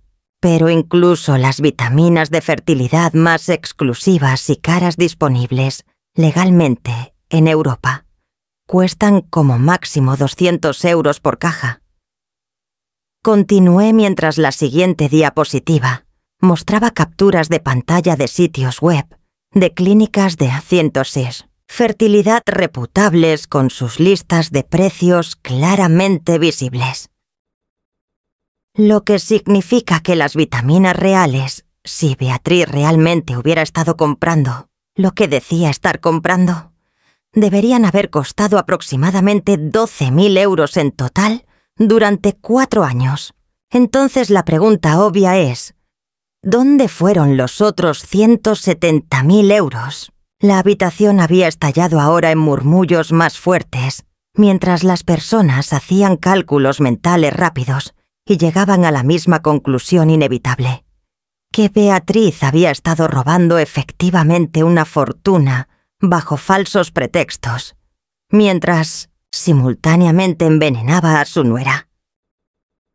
Rodrigo, quien había estado de pie junto a su madre hasta ese momento, dio un paso atrás instintivamente, como si su proximidad física pudiera contagiarlo con la culpabilidad que ahora estaba siendo expuesta tan vívidamente.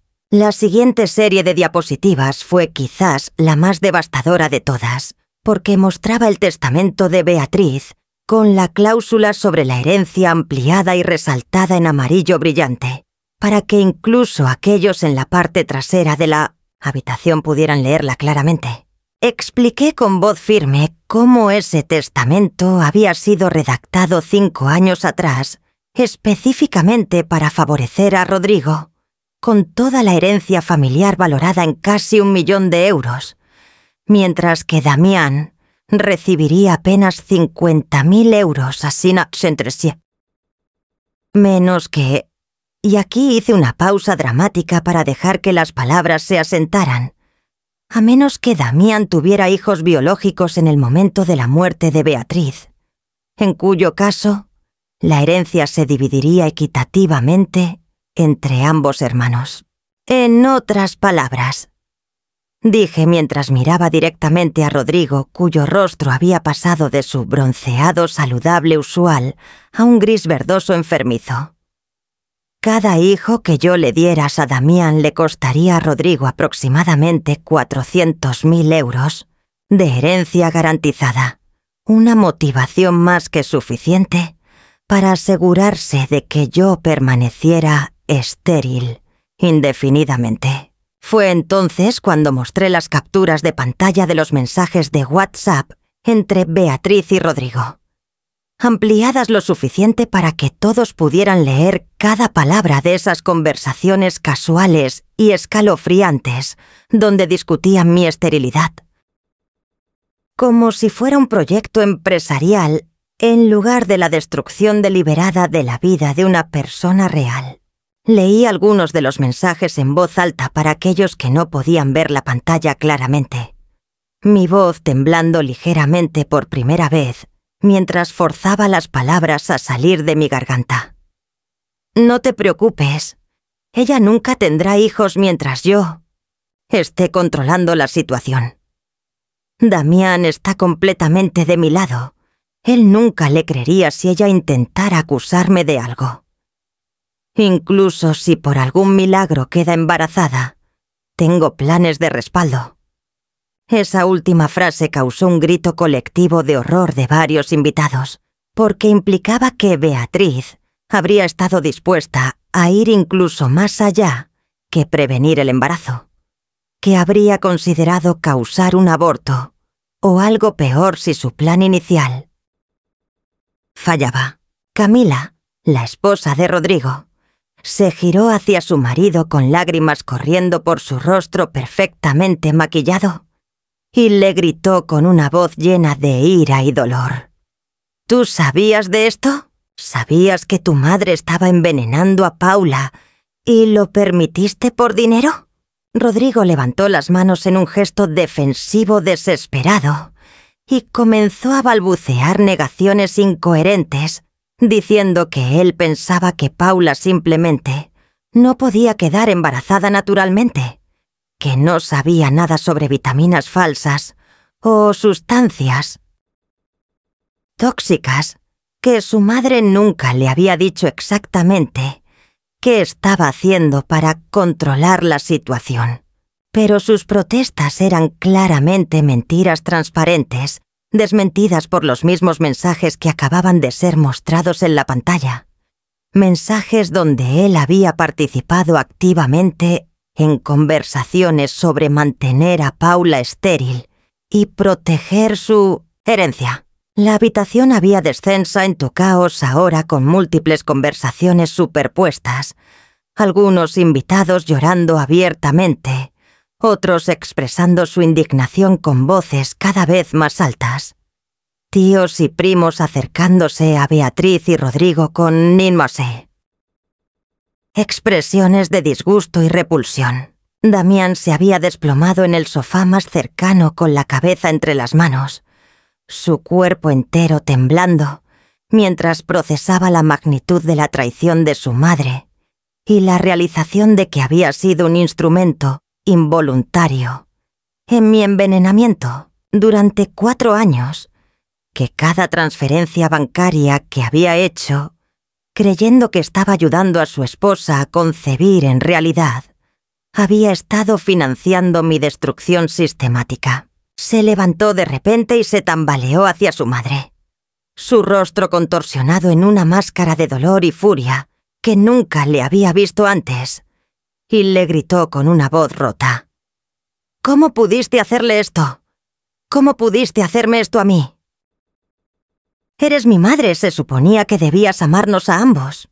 Beatriz intentó acercarse a él con los brazos extendidos, todavía tratando de mantener esa fachada de madre amorosa, incomprendida, pero Damián la apartó violentamente, y ella casi perdió el equilibrio, atrapándose en el brazo del sofá antes de caer completamente. Saqué mi teléfono móvil del bolsillo de mi vestido rojo y envié el mensaje de una sola palabra, ahora, a Mónica, la señal que habíamos acordado para que los detectives intervinieran.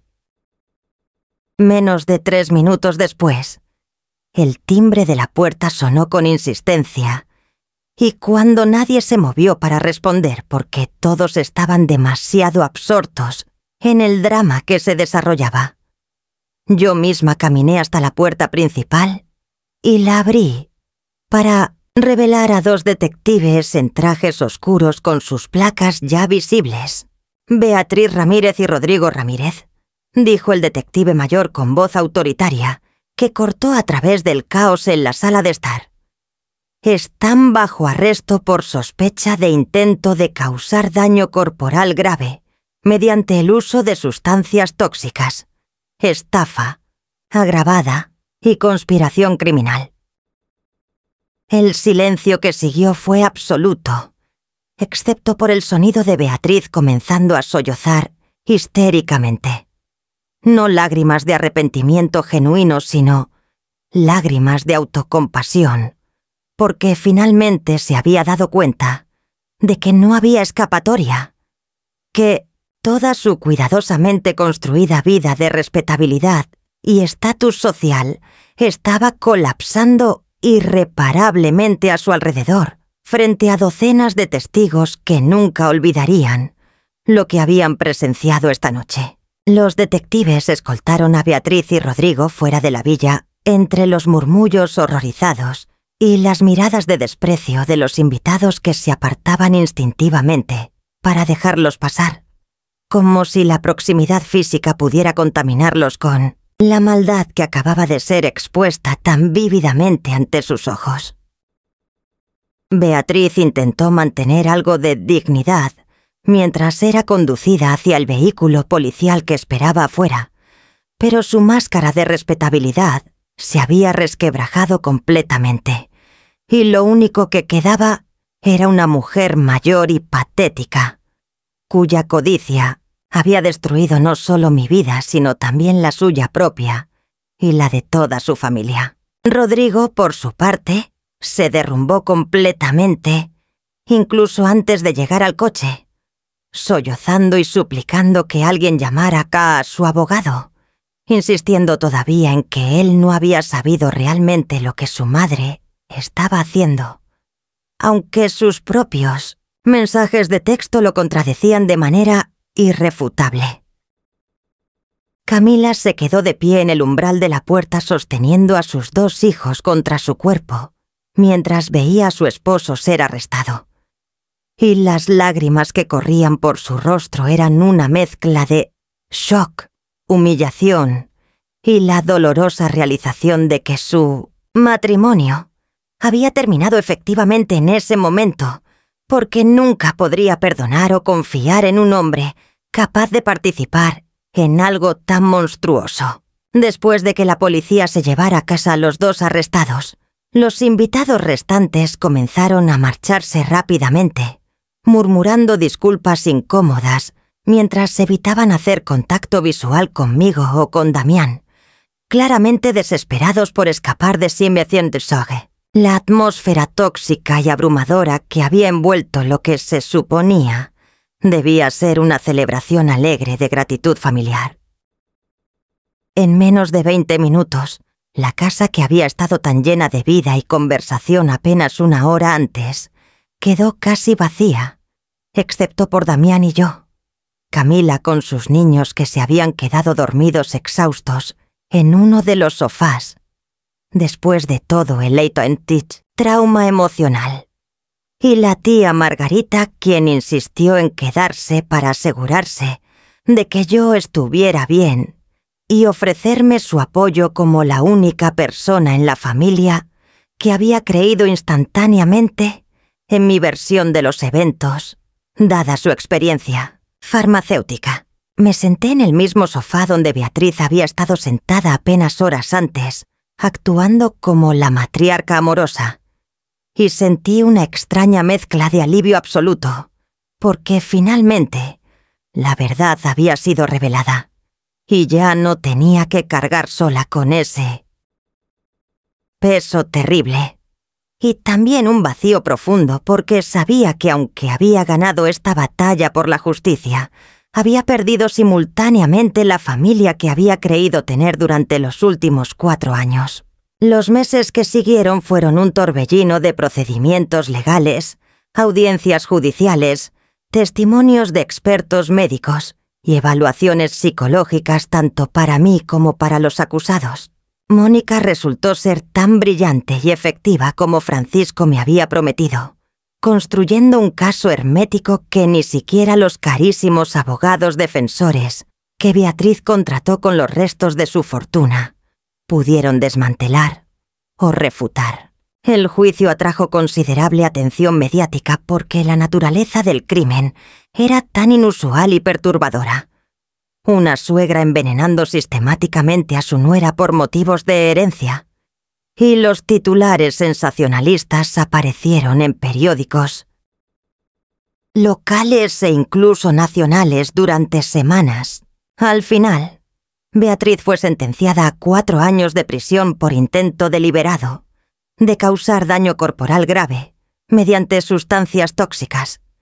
Y además, fue ordenada a pagar una compensación de 50.000 euros directamente a mí por los daños físicos y psicológicos causados, más la devolución de los 170.000 euros que había robado bajo falsos pretextos. Rodrigo recibió una sentencia más leve de 2 años condicionales como cómplice y conspirador, principalmente porque su abogado logró argumentar que él había sido manipulado por su madre dominante y no había participado directamente en la administración del veneno, pero también fue obligado a pagar 30.000 euros en multas y su reputación en la comunidad empresarial quedó completamente destruida. Damián y yo nos divorciamos 6 meses después del arresto de su madre. Un proceso que fue sorprendentemente amigable, dado todo lo que había sucedido, porque creo que ambos entendíamos que nuestro matrimonio había sido construido sobre mentiras y manipulaciones desde el principio, y que ya no había posibilidad de reconstruir la confianza que había sido tan completamente destrozada. Él me pidió perdón innumerables veces, llorando y aceptando la responsabilidad por su ceguera voluntaria y su lealtad mal dirigida hacia una madre que no merecía su devoción. Pero aunque eventualmente logré perdonarlo porque reconocí que él también había sido una víctima del engaño elaborado de Beatriz, el perdón no era suficiente para resucitar un matrimonio muerto. Con mi compensación de 50.000 euros más, mi parte de la división equitativa de nuestros bienes compartidos, tuve suficiente capital para finalmente realizar un sueño que había estado germinando en mi mente durante los últimos meses del juicio. Abrir mi propia pequeña clínica especializada en análisis toxicológicos y medicina forense. Un lugar donde otras mujeres que sospecharan estar siendo envenenadas o drogadas pudieran obtener pruebas científicas confiables sin tener que pasar por los canales médicos tradicionales que a menudo son lentos o incrédulos. Llamé a mi clínica Laboratorio Verdad y la establecí en un pequeño local comercial en el centro de Valencia, contratando a Niersito Andrés como mi técnico principal de laboratorio, porque sin su ayuda inicial nunca habría descubierto lo que Beatriz me estaba haciendo, y juntos construimos lentamente una reputación de ser discretos, profesionales y absolutamente confiables en nuestros análisis. Mi salud mejoró gradualmente durante el primer año después de dejar las vitaminas envenenadas. Mi cabello comenzó a crecer más grueso nuevamente. Mi piel recuperó su luminosidad. Los dolores de cabeza y mareos desaparecieron casi completamente. Y lo más importante, mis niveles hormonales se estabilizaron y mis médicos me aseguraron que mi fertilidad había regresado esencialmente a niveles normales para una mujer de mi edad. Aproximadamente 18 meses después de todo el drama del Día de Acción de Gracias, conocí a un hombre llamado Carlos en una conferencia médica sobre toxicología forense, donde yo estaba presentando un caso de estudio, basado vagamente en mi propia experiencia sin revelar que era la víctima real de ese caso, y algo en su manera tranquila y genuinamente interesada de escuchar mi historia, me hizo sentir que quizás estaba lista para intentar confiar en alguien nuevamente. Carlos era profesor de biología en la Universidad de Valencia, divorciado sin hijos, 5 años mayor que yo. Y cuando eventualmente le conté toda mi historia real, sin omitir ningún detalle perturbador. Él no huyó asustado, ni me trató como si fuera frágil o dañada, sino que simplemente me abrazó y me dijo que admiraba mi fuerza y mi coraje para no permitir que ese trauma me definiera o destruyera permanentemente. Comenzamos una relación lenta y cuidadosa, donde ambos entendíamos que no había prisa para nada, que teníamos todo el tiempo del mundo para conocernos genuinamente sin las presiones artificiales de relojes biológicos o expectativas familiares. 2 años después de conocerlo, estoy genuinamente feliz por primera vez en lo que parece una eternidad, administrando mi clínica exitosa durante el día y pasando mis noches con un hombre que me respeta y me ama por quien soy realmente, en lugar de por mi capacidad de proporcionar herederos o cumplir roles familiares predefinidos. Y aunque todavía no estoy segura de si quiero intentar tener hijos después de todo el trauma asociado con ese deseo durante tantos años, sé que si alguna vez decido hacerlo será completamente mi decisión hecha libremente, sin coerción ni manipulación de nadie.